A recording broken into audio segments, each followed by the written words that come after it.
안녕하세요. 30대 이혼녀예요.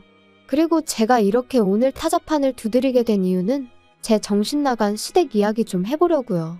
사실 벌써 남편과 남남이 된 지는 7개월이나 흘렀고 그래서 어느 정도는 충격에서 벗어났다고 생각했는데 그래도 명절이 돌아오니까 작년 이맘때쯤이 생각나면서 제가 겪었던 그 지옥 같은 날들이 또다시 떠오르네요. 그래서 정말 마지막으로 마음 정리한다 생각하고 이렇게 제 이야기를 해보려고 합니다. 한껏 쏟아내고 나면 제 마음도 예전처럼 평화로워질까요? 남편하고는 지인의 소개로 만났습니다. 남편은 회사를 다니는 평범한 직장인이었고 저는 대학병원에서 연구원으로 근무하고 있었죠. 솔직히 말해서 소개팅에 나가기 전 남편의 사진을 봤었는데 정말이지 영 제 스타일은 아니었어요. 저는 좀 체격이 있고 곰같이 푸근한 사람을 원했거든요. 그런데 남편은 슬림하고 날쌘돌이처럼 생겼다고 해야 할까요? 하지만 지인이 저더러 실물이 훨씬 낫다며 일단 한번 만나보라고 어찌나 성하던지. 그리고 나중에서야 들었지만 남편도 제 사진을 봤었답니다. 그런데 남편은 제가 너무 마음에 들었대요.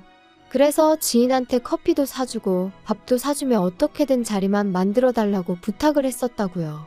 일단 자리만 만들어지면 자기가 어떻게든 제 마음을 사로잡겠다면서.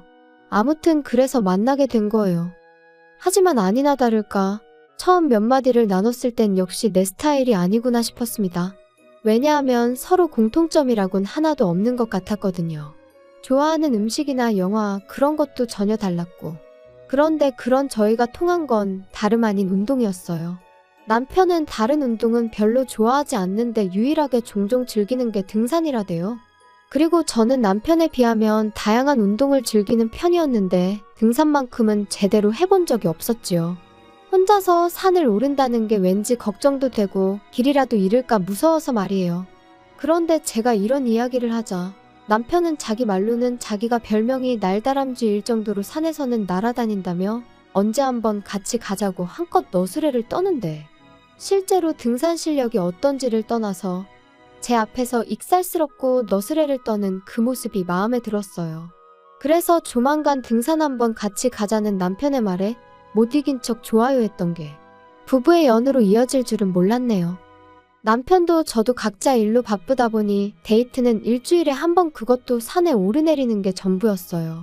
그리고 그 정도로 같이 할 시간이 짧다 보니 서로 힘들고 지치는 이야기보다는 좋은 얘기, 재밌는 얘기를 주고받는 일이 대부분이었죠.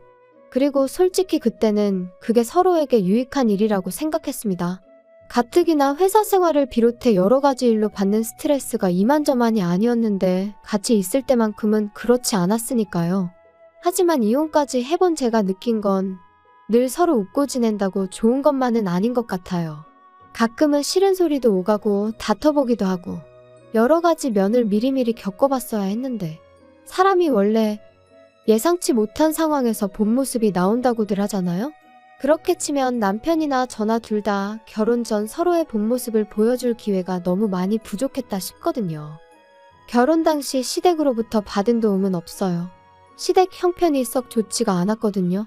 그리고 일단 분명히 말해두건데 저는 신경 쓰지 않는데 그럼에도 불구하고 사람들은 제가 부모님이 안 계시다 하면 처음부터 뭔가 불안한 표정으로 저를 보더라고요.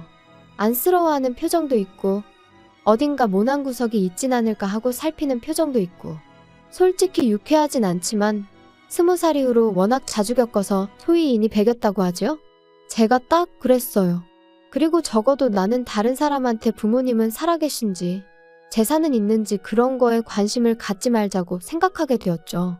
그래서 남편이 아버지가 안 계시다 했을 때 별로 신경 쓰지 않았어요.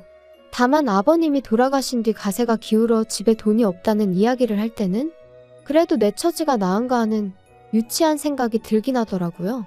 저는 어머니가 돌아가시면서 아파트 한 채랑 어느 정도 재산은 남겨주고 가셔서 그렇게 먹고 사는데 큰 걱정은 없었으니까요. 어머니가 남겨주신 아파트는 아버지의 도움 없이 어머니가 오롯이 혼자 일궈내신 재산이었어요. 어디서부터 말해야 하나 싶은데 일단 저는 아버지에 대한 추억이 거의 없습니다. 워낙 일찍 돌아가셨거든요. 어머니 말씀으로는 교통사고였다는데 당시 막 돌이 지났던 저를 조금이라도 빨리 보고 싶으셔서 회식도 마다하고 서둘러 집에 오시던 길이셨다나 봐요. 그런데 음주운전 차량에 그만 그 자리에서 세상을 떠나셨던 거지요. 저는 이런 사정을 중학교 때 알았습니다. 그것도 할머니를 통해서 말이에요. 그리고 말이 나왔으니 말이지만 할머니는 늘 저를 원망스러운 눈빛으로 바라보곤 하셨는데 어렸을 땐 그 이유도 잘 모르고 그저 미움을 받는 사실이 너무 받아들이기 힘들었어요. 그런데 그 이유를 알고 나니까 할머니 입장에선 제가 미울 수밖에 없겠다 싶더라고요. 저희 할머니도 아들 하나는 낳아야 한다는 그 위에 그러니까 증조할머니의 성화에 어지간히 시달리다 아주 힘들게 저희 아버지를 낳으셨다 했거든요. 그런데 하나뿐인 아들이 손녀를 보러 가다 세상을 떠났으니 내 잘못도 아닌데라는 억울함과 나만 없었더라면 하는 죄책감이 한데 뒤엉켜 참으로 오랫동안 저를 힘들게 했어요. 그런데 그렇게 저를 힘들게 하셨던 할머니가 정말 돌아가시기 이틀 전에 저를 불러 미안하다셨습니다. 그 소리를 듣고는 얼마나 울었는지 몰라요. 그래도 미안하다 소리는 들었네라는 안도감과 동시에 이제 할머니를 어떻게 원망해야 하나, 원망할 수도 없게 하고 가시네 하는 황당함 때문에요. 아무튼 아버지가 돌아가시고 이후로 저희 어머니는 무슨 일이든 닥치는 대로 하셨어요. 설거지, 건물 청소 그런 건 뭐 기본이었고요. 마늘밭이 돈을 많이 준다 해서 거기 가셨다가 아주 생으로 앓느라 몇 날 며칠 꼼짝을 못 하신 적도 있지요. 그리고 그렇게 벌어서 마련하신 집이 지금 제가 살고 있는 이 33평의 아파트입니다. 처음에 이 집에 들어왔을 때 환하게 웃으시던 어머니의 얼굴이 지금도 얼마나 선명한지 몰라요. 그래서 제가 다니는 직장에서 거리가 좀 있긴 해도 제 입장에선 파는 건 말도 안 되는 일이었지요. 그런데 남편이랑 결혼 이야기가 나오자 남편이 먼저 제 아파트 이야기를 꺼내며 거기서 신혼살림을 차리는 건 어떻냐대요. 그리고 저는 고민할 것도 없이 싫다고 했어요. 당시 남편도 돈이 있다고 했고 저도 돈이 있었으니 그 돈에 대출을 더해 새로 집을 구하면 되는 상황이었고 무엇보다도 그저 제 아파트는 비워두고 싶었어요. 제 마음 기댈 곳이 필요한 날 친정이다 생각하고 찾고 싶었거든요. 게다가 진작에 이런 이야기는 몇 번이나 남편하고 나눴던 차였기에 뜬금없이 신혼살림을 거기다 차리자 하는 남편이 어이가 없었죠. 하지만 남편은 계속해서 언제까지 돌아가신 분한테 매달리며 살 거야? 돌아가신 어머님도 그러라고 남겨주신 집은 아닐 텐데. 돌아가신 분한테 매달리는 게 아니고 그냥 아직 내가 준비가 안 됐다니까. 그리고 까놓고 말해서 내가 오빠보다 돈을 덜 모은 것도 아니고 오빠 말대로 반반 결혼할 수 있다는데 왜 자꾸 내 아파트에서 신혼살림을 시작하자는 거야? 분명히 말해두는데 나 싫어. 뭐 언젠가 내 마음이 좀 정리가 되면 그땐 나도 또 마음이 달라질지 모르지만 아무튼 지금은 아니야. 당분간은 그럴 일 없으니까 그 집은 그냥 없는 집이다 생각해. 그리고 결국 저희는 그렇게 작은 빌라에서 전세살이를 시작했습니다. 어머님도 남편도 멀쩡한 아파트를 두고 전세살이가 웬 말이냐며 투덜거렸지만 저는 아무렇지도 않았어요. 후회도 없었죠. 한편 그렇게 결혼한 지 어느덧 2년차가 되던 때였습니다. 신우가 만나는 사람이 있다며 재혼을 하게 될지도 모르겠다는 소식을 전해왔어요. 그리고 저와 신우의 관계는 썩 좋은 편은 아니었지만 그때만큼은 진심으로 축하한다 전했습니다. 신우와 인간 대 인간으로서 맞는 구석이라곤 하나도 없었지만 그래도 어쨌든 혼자 시조카를 키우는 걸 보면 짠한 마음이 안 드는 건 아니었으니까요. 돌아가신 친정어머니 생각도 났었고 참고로 왜 사이가 안 좋았냐 하시면 자기가 혼자 아이를 키운다는 이유로 주변으로부터 바라는 게 참 많았어요. 양보와 배려 뭐 그런 건 기본이었고 금전적인 지원이나 물질적인 지원도 거침없이 내놓으란 식이었죠. 계절마다 아이 옷을 사달라, 신발을 사달라 뭐 그런 건 기본이었고 저랑 남편이 제주도를 다녀온 적이 있는데 그걸 알고는 자기 애, 그러니까 시조카도 좀 데려가 주지. 시조카네 반 아이들은 다 미국이고 유럽이고 다녀오는데 불쌍하지도 않냐면서 저희한테 서운하다 어쩐다 그러더라니까요. 그러니 저로서는 하나 해주면 두 개를 바라는 신우가 부담스러울 수밖에 없었고 그렇게 자연스레 거리를 두게 되었죠. 그런데 그런 신우가 재혼을 할 것 같다 하니 참 잘됐다 싶었어요. 하지만 재혼 이야기가 나오고 석 달쯤 지났을 무렵이었을 거예요. 남편한테 물어보진 않았지만 헤어졌나 왜 가타부타 말이 없지 하고 속으로 생각만 하던 때였죠. 퇴근한 남편이 싱글벙글 웃으면서 저더러 얘기 좀 하게 여기 좀 앉아봐 그러대요? 왜? 무슨 일 있어? 기분 좋아 보이네. 좋지. 희진이 2달 후에 식을 올리기로 했다나 봐. 아, 정말? 잘 됐다. 너무너무 잘 됐어. 그런데 자기가 좀 도와줘야 돼. 아니 따지고 보면 자기한테 일방적으로 도와달라는 건 아니고 자기한테도 좋은 일이고. 뭐야? 뭔데 이렇게 자꾸 돌려 말해? 나 돌려 말하는 거 싫어하는 거 알잖아. 그게 희진이는 재혼인데다 애도 있잖아. 그런데 남자 쪽은 초혼이래. 그래서 남자 쪽 부모가 어지간히 희진이를 못마땅해 하나 봐. 너는 뭐 안 겪어봤으니 모르겠지만 희진이가 엄청 힘들어하고 있어. 아, 정말? 속상하겠다.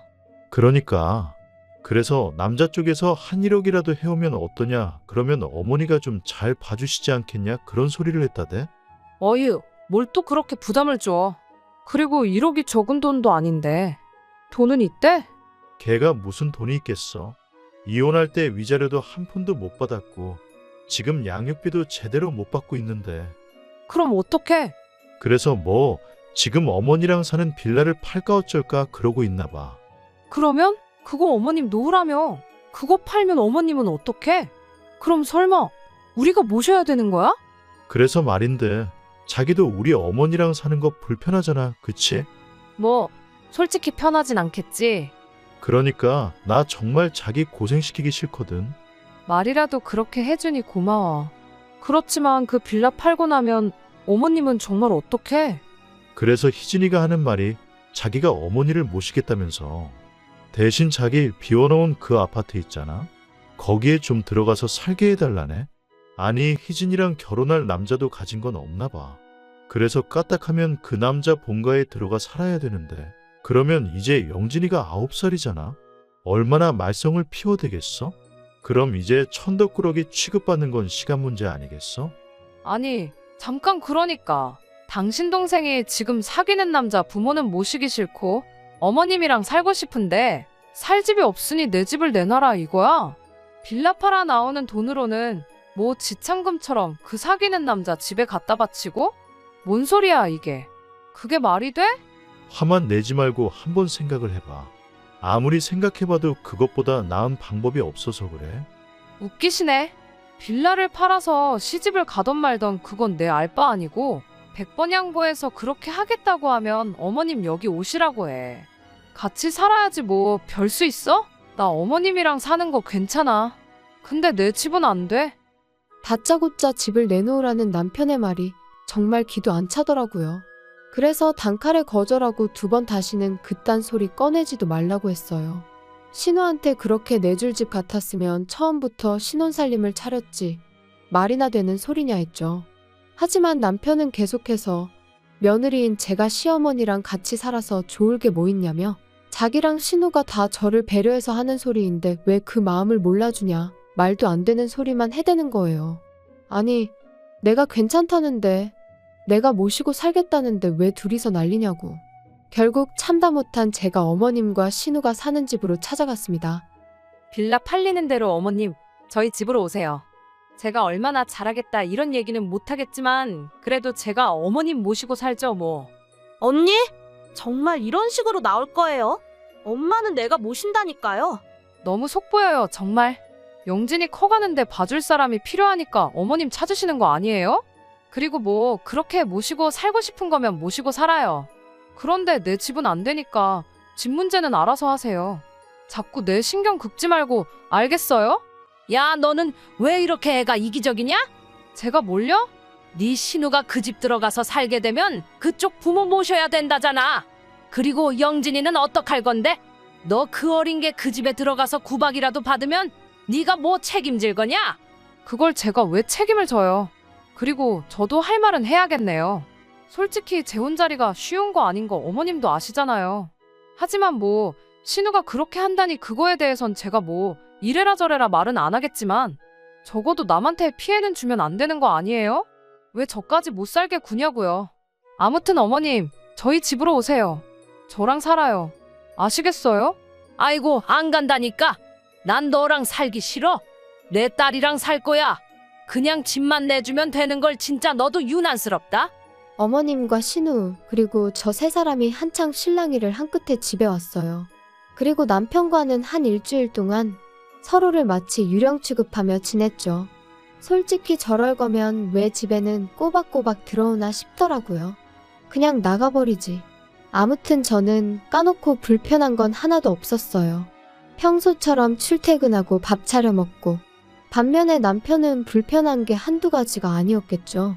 지 먹을 거라곤 라면밖에 못 끓여 먹는 인간이었으니 옷도 안 다려주니까 오기로 그러는 건지 뭔지 군대까지 다녀온 사람이 지 셔츠 하나 다림질도 못해서 꼴사납게 나가더라니까요. 하지만 뭐 그러던지 말던지 내 알바냐 내버려뒀어요.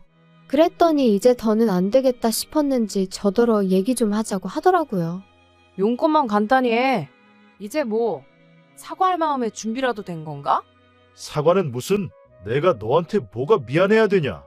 너야말로 이제라도 우리 어머니랑 내 동생한테 사과해라. 그 두 사람이 너 때문에 얼마나 속상해하고 서운해했는지 알아?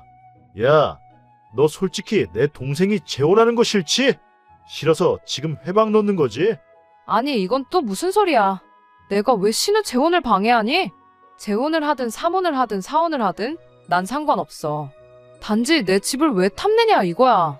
그리고 어머님을 내가 모시겠다는데 도대체 뭐가 문제야? 밖에 나가서 아무나 잡고 물어봐. 오갈 곳 없어지게 생긴 어머님을 모신다는 며느리랑 안 온다고 버티면서 며느리 집이나 내놓으라는 어머님이랑 누가 더 이상한 건지. 우리 엄마는 희진이랑 살고 싶다시잖아. 영진이도 키워주셔야 된다고. 아니, 효도도 부모님이 원하시는 대로 해드리는 게 효도지. 너 하고 싶은 대로 하면 그게 효도냐? 아우 알았어. 그럼 안 모시면 될 거 아냐? 하지만 그런다고 내 집도 못 들여. 나 지금 분명히 말하는데 안 모셔. 넌 진짜 이기적이다. 너 이렇게 이기적으로 살 거면 결혼은 왜 했냐? 뭐? 내가 그럼 뭐 당신하고 어머님 그리고 신우 입맛대로 꼭두각시 마냥 살려고 결혼한 줄 알았어? 당신이야말로 결혼이 뭐라고 생각한 거야? 진짜 어이없네. 우리 둘 다 결혼 잘못한 거 맞지? 그래, 이쯤에서 갈라서자고. 그리고 결국 허무하게도 그렇게 저희의 짧은 결혼 생활은 막을 내리게 되었습니다. 남편은 남편대로 저한테 질릴 대로 질렸다고 난리였고, 저는 그런 남편에게 이혼해 줄 테니 재산 딱 반반 갈라서 그걸로 네 여동생 시집을 보내든 어머님을 요양원으로 모시든 아니면 네가 다 데리고 살든 네 마음대로 하라고 했어요. 이번에 어떻게 잘 넘어간들 다음에라고 제 아파트 넘보지 않을 거라는 보장도 없고, 솔직히 제가 벌어서 산 아파트면 그래 좋은 게 좋은 거다 하고 신혼살림부터 아예 거기서 차렸을지도 몰라요. 하지만 제가 분명히 거긴 제 친정이나 다름없는 곳이라고 유일하게 마음을 내려놓고 쉴 수 있는 곳이라고 몇 번이나 이야기를 했는데 결국 그런 제 사정은 남편에겐 안중에도 없었다는 거잖아요? 그런 인간하고 한 입을 덮고 더 살아서 뭐 하겠나 싶더라고요. 내 마음 하나 알아주지 않는 사람들이 가족 운운하는 것도 더는 못 봐주겠고. 솔직히 오늘처럼 온 가족이 모이는 명절이 되니 가슴 한구석이 뻥 뚫린 것 같이 허전한 이 마음은 숨길 수가 없어요. 이런 날은 아무리 속속들이 제 사정을 아는 친구들이라고 해도 거기다 아쉬운 소리 하고 싶지도 않고요. 그래도 또 이렇게 한층 더 단단해지는 거라고 스스로 그렇게 되뇌어 봅니다. 저에게도 언젠가 봄날이 올까요? 조금씩 따뜻해지는 지금처럼 제 마음도 언젠간 따뜻해지길 바라봐도 되겠지요.